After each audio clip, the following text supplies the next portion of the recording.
Do you want to know the one most important principle of capital campaign fundraising? Well, hang out with us today because we're going to tell you.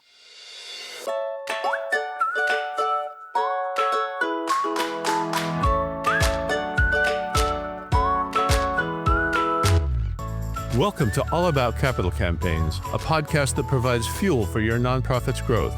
Each week, Amy Eisenstein and Andrea Kihlstedt, co-founders of Capital Campaign Pro, provide practical tips about raising more money for your nonprofit organization. Here are your hosts, Amy and Andrea.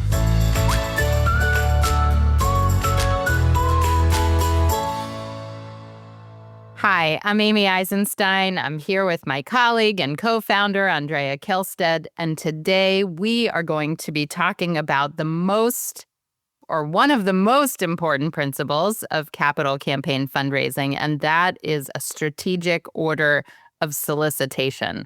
So, Andrea, you talk about this a lot. Why don't you talk about how you think about it and why it's so important? Yes. So I think in order to understand this principle, you have to understand that capital campaign gifts do not come in equal amounts. So if you're going to do, for example, $1 million capital campaign, you can't say, well, let's get 100 gifts of $10,000 each. It won't work that way, right? They simply don't work that way. Capital campaigns work by asking people for gifts of uneven amounts, some very big, and then gradually going down to be smaller. And we use what we call a gift table or a gift range chart to help people understand what that order, how gifts are of different sizes and for your campaign. Yeah, I think one of the simplest way for board members to understand it is to talk about the Pareto principle, the 80-20 rule, right? Because a lot of things in the world work this way, right? 20% of the seeds you plant produce 80% of the vegetables you yield, or whatever it is. 10%. Here's a good one for that. 20% of the sales force in any department store yields 80% of the sales. Yes. Here's another one. 20% of the drivers yield 80% of the accidents. Yes. For sure. Right. And so people understand that 20% of your donors give 80% of your fundraising revenue, and the other 80% of people give the last 20%, and campaigns work that way, sometimes even more extreme in 90-10. You can talk about a 90-10 rule. So that's what we're talking about here today in terms of the gift range chart and the strategic order of solicitation, going to those top 20% or 10% of potential donors first. Okay, keep going. So, okay, you start by saying, all right, well, how are we going to start this campaign? And really, there are two things you need to do. You need to be soliciting the top gifts first. So let's say you have a campaign for $1 million, just to make it simple, right? We seldom do campaigns so small, but let's say you do. And let's say your top gift is going to be $200,000, 20% of that, right? And let's say, if in an ideal circumstance, you have 2 or 3 prospects for that gift of $200,000. Well, those are the people you're going to be approaching first. You're not going to be going to the people at the bottom who can give you $10,000 to start your campaign. You're going to be going right to the people at the top who have the capacity and the inclination to perhaps give you that top gift. And Andrea, talk a little bit about why that's so important. I mean, who cares? Let's say you go to the people that are going to give you $500 first or $10,000 first, right? What difference does it make? You know, it's so interesting. It took me a long time to understand this, but capital campaigns are, I don't mean this derogatorily, but they're confidence games. They're based on people having confidence that the organization can actually be successful and can reach their goal. So if you have $1 million campaign, let's say I'm doing $1 million campaign and I go to Amy right in the beginning of the campaign as a donor, I said, Amy, would you give me $5,000 towards my $1 million goal, right? You're the first person I'm asking.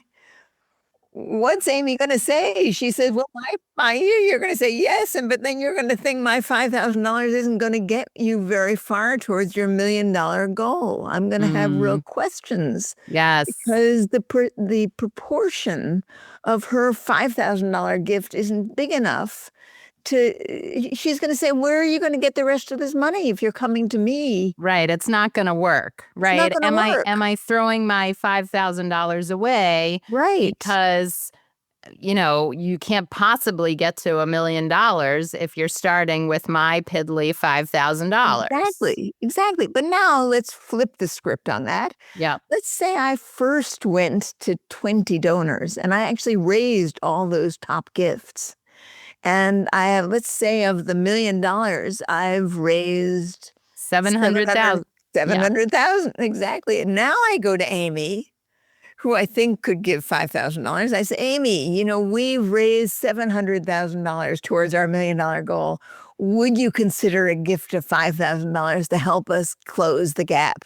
Well, that starts to sound reasonable. She's going to feel like her gift makes a difference because the campaign I'm asking her for now is a $300,000 campaign, right? It's the bottom part of this campaign.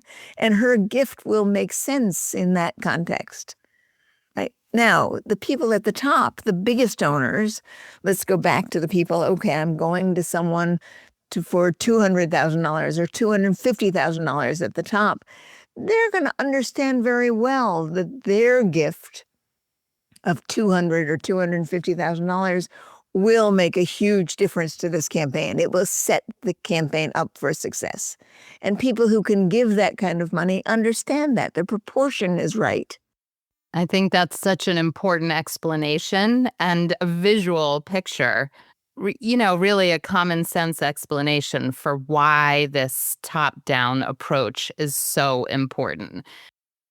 Let's talk about inside out. So we haven't said the phrase top down, inside out, but that's how you talk about these things. So first is top down. So starting with the top donors, the top 10%, let's say, whether that's 10 donors or 20 donors or 30 donors, we're looking at the top of the gift range chart. Who are the top 10% of donors that can really move the needle on this campaign? So that's the top down part. Now, let's talk about inside out. What does that mean? All right. So inside out means that while you're talking to the people who are the largest donors, you also want to be talking to people who are the most committed donors, the people who are closest to your organization, because their early commitment is going to make a difference. So who might be in that group? Well, you're probably going to start with board members, current board members. Those are people who really are they are managing this organization. They are leading this organization. It's important that they get to give, whether their gift is a high gift or a low gift. It's important that they get to express their commitment. So, and sometimes those two overlap. It may be that you have someone on your board who can give that $200,000 or $250,000 gift. And of course, that's where you'll start. Or it's the same person who is both an insider from the inside out and a top donor, a top-down strategy of solicitation. So when those overlap, that's where you're going to begin. But even if you have board members who can't give large gifts, and every organization is likely to have those, that doesn't mean you shouldn't be asking them early, because you want them to have a chance to express their commitment to the organization. And you want to be able to tell the people that you're going to for gifts that your board is fully committed to the campaign. That's important. People look to that. They don't want a board that's uncommitted. They want to be able to know that the people on the board who know most about your organization are really stepping up in a big way to do what they can do for this campaign. So that's why we have top down, inside out. And if you imagine sort of a drawing of this, there's kind of this blurry area in the middle where people are both toppers and insiders. Right. Those are your first prospects, of course. Yes. Now, I think this explains perfectly campaign strategy and who you're going to solicit in the quiet phase of the campaign. and really will help board members understand why you can't go public early. In the quiet phase, you are soliciting these top down or top and inside. So that's what the quiet phase is. It's the top and it's the inside. All the insiders, your campaign volunteers, your board members, maybe immediate past former board members. So all the insiders and all the top people, that's who you're soliciting as part of the quiet phase. And until that's done, you're not going to go public. And when you think about it that way, it makes it so clear what your jobs are when. It makes it clear that here's what we need to do in the early phase. Here are the people we need to be soliciting. Here's why we need to be soliciting them now. And then gradually, we're going to move down on the gift range chart and out in terms of people's commitment and connection to our organization. So it gives you a very clear graphic or visual, mental visual, how the campaign runs and works. And you can pin lots of things to that. You can talk about, well, how are we going to staff this? Do we have a staff person who handles the top donors? Do we have a staff person who handles the people who are closest to us, the inside donors? You can think about staffing from this way. You can think about the calendar in this way. How many months is it going to take us to do this? So it becomes an organizational principle for your entire campaign, which is so reassuring, actually. Instead of just flailing around saying, all right, let's go ask someone for money, all of a sudden you have a rhyme or a reason as to why you're asking people and why you're asking them now. All right, so let's talk about this animal shelter that we worked with a couple of years ago. We're going to not name it for privacy's sake, but we were working with an animal shelter, and they had decided they needed to expand their facilities, and they had a lot of base support, community support. They had a lot of a wonderful, robust direct mail program. And so, of course, they did what they knew how to do best when they were trying to expand their shelter. And they sent a very heartfelt, personal story out to their supporters and asked for campaign gifts in a direct mail fashion. And so they didn't apply these campaign principles, this campaign strategy of inside out, top down. Well, certainly not top down, right? They went out to everybody. And of course, as you can would expect, they got a teeny tiny fraction of what they were hoping to back. And so they really had to go back to the drawing board. I mean, it was tough for them. But then they started to work with us, and we really talked about this top-down approach, inside out, very specific, very strategic, very personal, and they were able to go over goal. What details do you want to add? I didn't tell that story very well. No, it's such an interesting story because if I recall, what they did was that they asked everyone through a letter. Now, these people were very good at communicating in a compelling way the story of their organization and the animals that they helped, right? They pulled at your heartstrings. I mean, when I read what they did, it pulled at my heartstrings, right? This is a great organization. They really know how to tell stories. They really know how to talk about their mission in a way that I want to help them. And when it came, and they raised all of their annual funding this way through direct mail. Right. And they did quite well with that. So these weren't neophytes. They weren't fools. They weren't stupid. This was the pattern of funding that they knew and understood and did very well. And worked. Yes. And worked.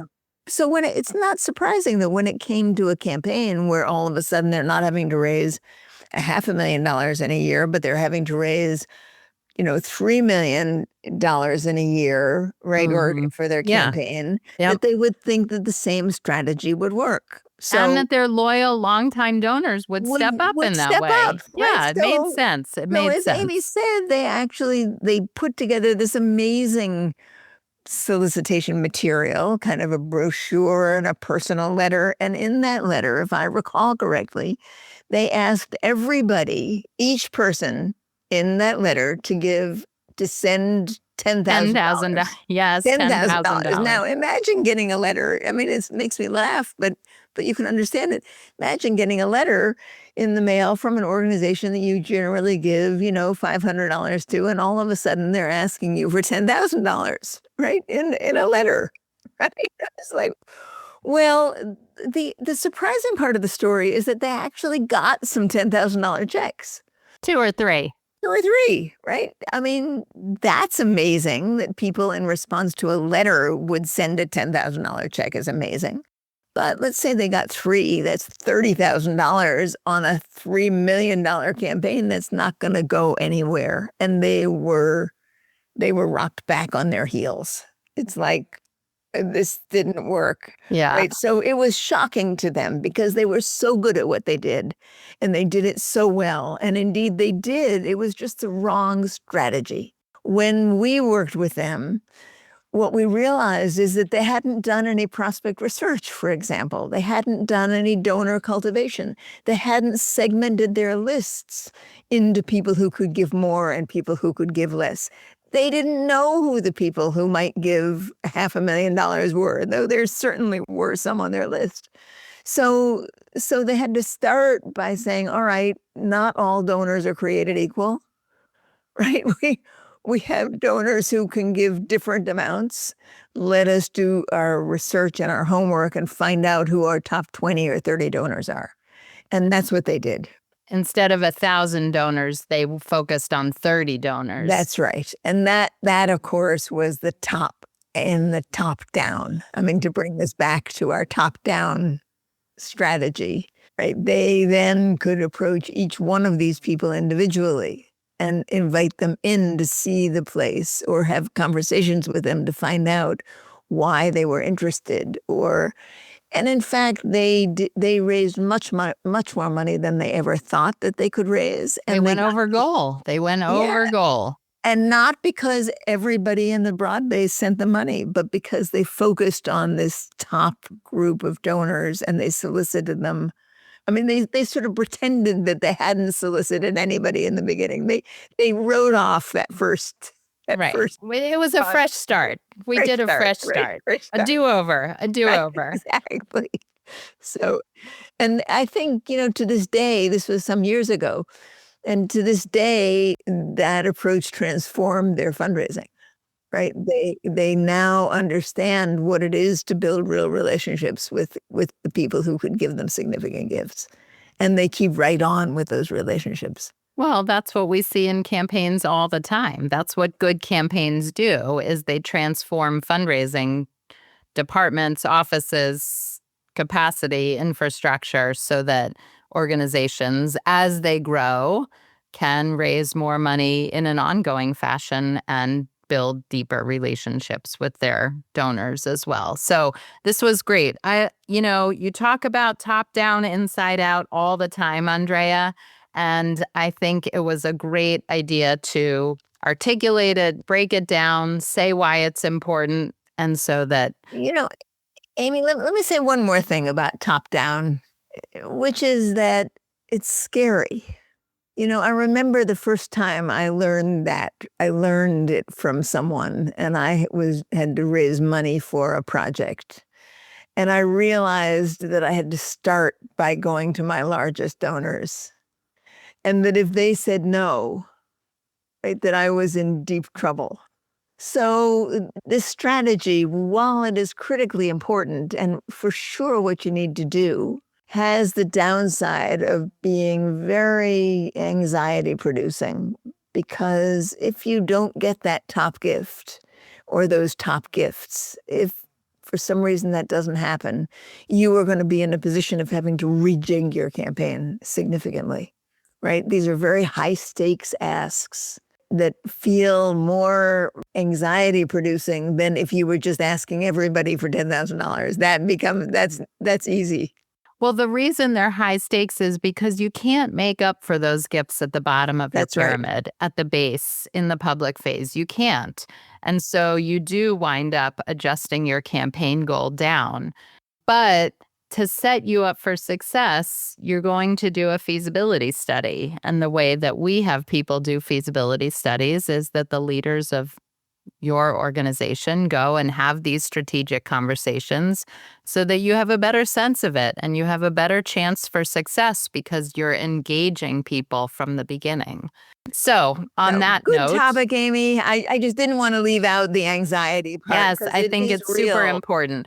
I mean, this is what we help our clients with every day. So if you're thinking about a campaign and you want to learn more about this strategy and make sure you set your campaign up for success, do visit the Capital Campaign Pro website and sign up to talk to us and see how we could help you with your campaign. All right, Andrea, thanks as always for sharing your wisdom, and we'll see you next time.